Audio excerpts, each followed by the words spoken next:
Hey guys, after a little discussion on social media yesterday, I thought I'd talk about Jiu Jitsu and the law and things like this. And so I started, most of you guys kind of know, I started off doing judo and a bit of boxing with Dad when I was young, and then a lot of judo and karate and a lot of striking arts for a long time, and started doing security work straight out of school. Hey, when I was 17, I think. And so it wasn't till I got to working in big proper nightclubs and stuff like that when I was maybe 18, 19, something like that. And then when there's kerfuffles and stuff like this at work, when there's fights, even if you weren't involved, like, you often end up in court, right? So because you're a witness and stuff like that. So I've spent a lot of time in and out of court with all the other security guards, having to explain ourselves and what we did and why we did it. And one of the big things that changed once I started doing jiu-jitsu was, like, when it came to me maybe choking somebody out or restraining somebody or maybe like breaking their wrist or something like that, using restraints and locks and holds and stuff like that, it was very, very clear, and the judge made it very clear that kicking was totally frowned upon, regardless of where you kick the person. And if you're punching somebody, it's really super frowned upon. A lot of people get killed by getting punched, not by the punch itself, but where they land and how they land. They fall backwards, maybe they're unconscious. If they're unconscious when they're falling, they're just going to fall straight on the back of their head, which is the easiest place to kill somebody. It's not a dojo, it's not a padded floor, it's concrete, or worse, it'll be the edge of a table or the edge of a bench or something. It's horrific, right? And so some of the injuries that I saw doing security work are really, really horrific, like horrible stuff. And so never saw any deaths or anything like that. So, but spending a lot of time in court listening to and answering the questions of the judge and stuff like that, it's very clear that, like, it's true that you don't have control over your punching power. And if your primary weapon is to hit somebody, then how are you going to gauge how hard you hit them? Are you going to, like, hit them a little bit? Are you going to hit them like 3/4? Are you going to hit them full power? What if they step into the punch? What if they trip?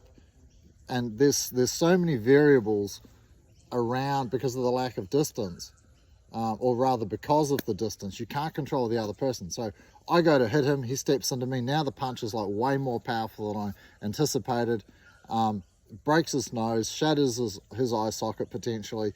He falls, hits his head on the concrete. Like, it's not a good situation, yeah? And I know that there's people out there that go, yeah, but, like, I'd rather be standing in front of the judge than on a slab. Well, like, you have that argument for sure, but it's not going to stand up in court. And so, as somebody who has spent a lot of time striking, a lot of time striking and grappling, and a lot of time grappling on the door, as soon as I started doing jiu-jitsu, everything changed. I wasn't breaking my hands anymore. I wasn't having to cave people's faces in at work, because, like, if all you have is a hammer, then you're just going to use that hammer over and over and over. And the people keep fighting back, so you keep hitting them, and it's a mess, right? So knowing jiu-jitsu, especially if you're a striker, I think you appreciate it even more. As someone who just comes into jiu-jitsu fresh without having done other martial arts, who hasn't fought on the street and stuff like this, I'm sure it can be confusing and they get a lot of conflicting information, but you have to be aware that when you engage with somebody, you are legally responsible for what happens to them, right? If you push them and trip them, and you can't control their descent to the ground and they hit their head, it's not seen as bad as, like, hitting somebody. Shoving people kills people, like, they trip over, they land back of the head again. So if you can throw people onto their shoulder or trip them and control their descent to the ground, like a lot of the throws that I teach And, you know, even in jiu-jitsu tournaments, you're not allowed to throw people on their head. You have to show control. And I want to be able to like off balance someone, like trip them a little bit so I can sit their ass on the ground. Yeah, right. So it's not good hitting people, you know, and it doesn't solve the problem. Should you be able to strike? Well, go hit a wall and see how much you like hitting your hand. It's much better using elbows, much better using your knees, things like that, because you're going to be in close quarters. Kicking, I just keep my feet on the ground. It's not a dojo. It's not a nice flat playing field or anything like that. When you're fighting in the street, you're going to have absolute tunnel vision on the person. You won't know what's behind you. You don't know if what's behind you has changed, like fights on the dance floor, people move and stuff like this, you trip over them. So I'm not a fan of taking any sort of a backward step. Always sideways, always stay within your peripheral. And you'll be highly focused on usually one person, yeah? And the person that's the most aggressive towards you. If it's really extreme, everything will even turn grayscale. I was talking to somebody yesterday who'd had a home invasion, and it's been a long time since it happened, and I was talking to them and I go, do you remember any color? And they were like, no. Actually, no. They're like, when I went outside, it was weird because like the sky had no color. And I'm like, yeah, well, that's extreme stress. Yeah, is that literally your eyes will just go 100% detail focused and movement focused and reflex focused, and don't need color. It's excessive. We don't need it. We need 100% focus on and attention on what's happening. We don't need any sort of color. So that's extreme stress, but it's reasonably common that happens. Yeah, so banks that have the color codes down the side of the thing, so down the side of their door, so when someone exits after robbing the bank or whatever, they can identify their height. The color doesn't work if it's extreme stress. It's better to have like diagonal colors or zigzags or checkers or something like that. Something that won't matter when it goes grayscale. You'll still be able to pick up the height based on the pattern that's beside it. So a lot of people also think that jiu-jitsu doesn't have any striking. Well, it's not true. Yeah, well, I mean, maybe like BJJ. I don't even like having it in the title of my description of my gym, but so many people use BJJ as a term. I included it. To me, it's jiu-jitsu. It's Gracie jiu-jitsu, and it's designed for no rules fighting. It's designed if people are trying to bite you and headbutt you and kick and elbow and scratch and do all that crazy stuff, all the sort of stuff I've experienced both in security work and doing no rules challenges in the gym and stuff like that. People can do whatever they want. I'm happy with it, well, not happy, but like prepared for it. Whereas a lot of people's perception is that it's just a ground fighting art, and it's not. It's like saying, well, Ferraris are red. Well, they're not. They make lots of colors, but what are they famous for? They're famous for being red. That's the color of their logo, right? Like that's their identifying color.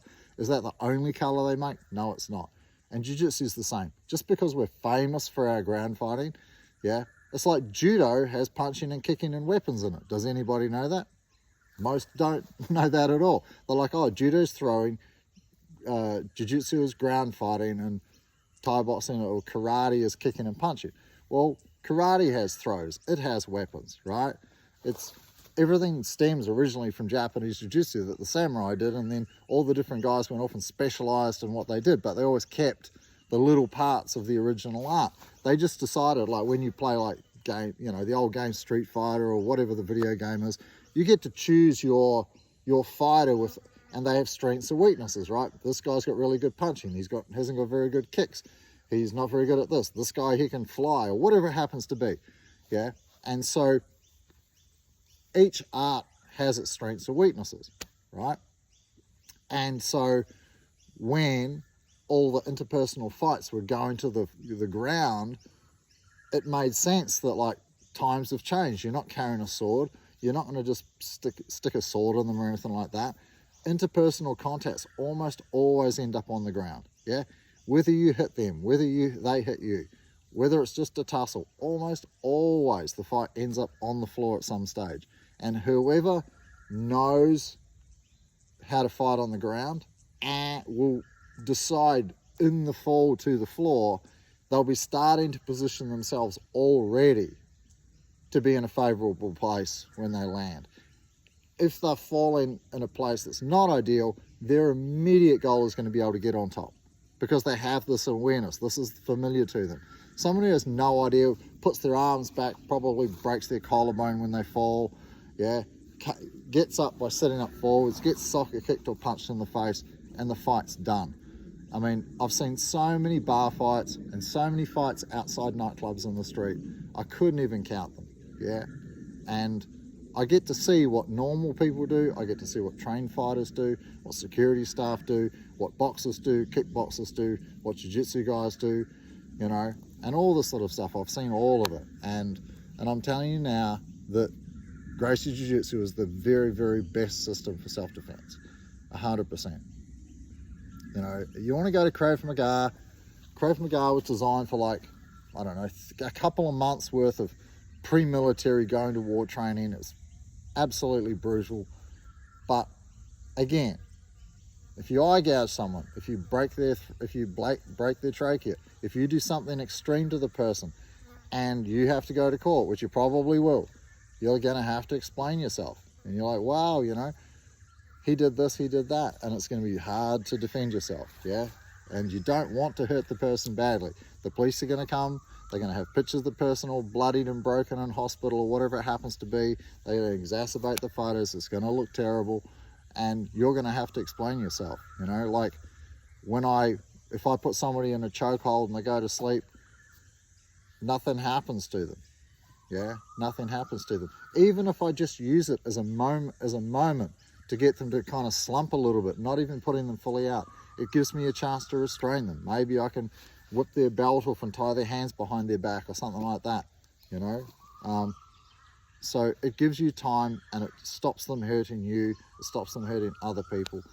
But even arm locks and stuff like that, you can hold somebody on the ground in a straight arm lock, not with you on the ground. They can be lying there. You can do wrist locks, you can do lots of different things to make sure that they don't hurt anybody else, that you have control of the situation, and you have, you know, a good standing in court, because you're going to end up there if you're in a serious tussle, and, you know, like, you're not going to come out of it unscathed. You're going to have bruises and bumps and cuts and scratches and all that. That's normal, right?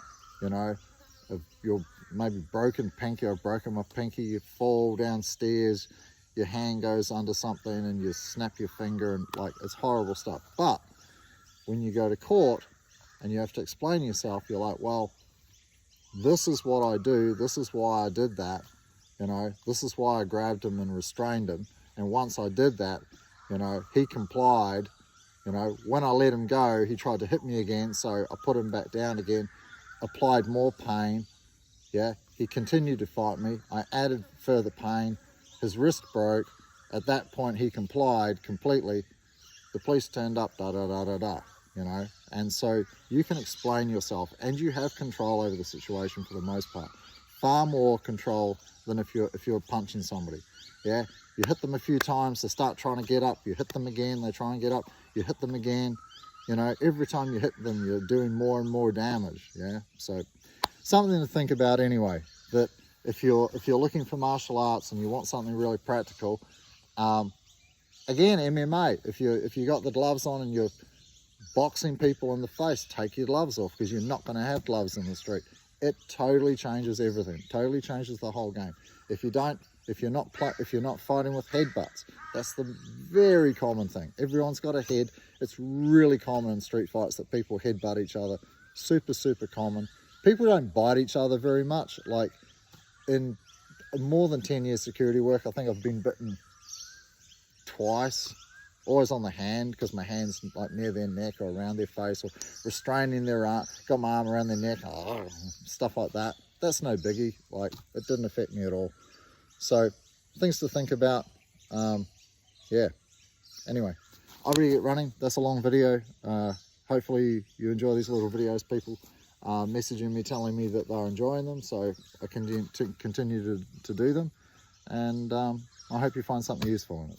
Cheers. Bye.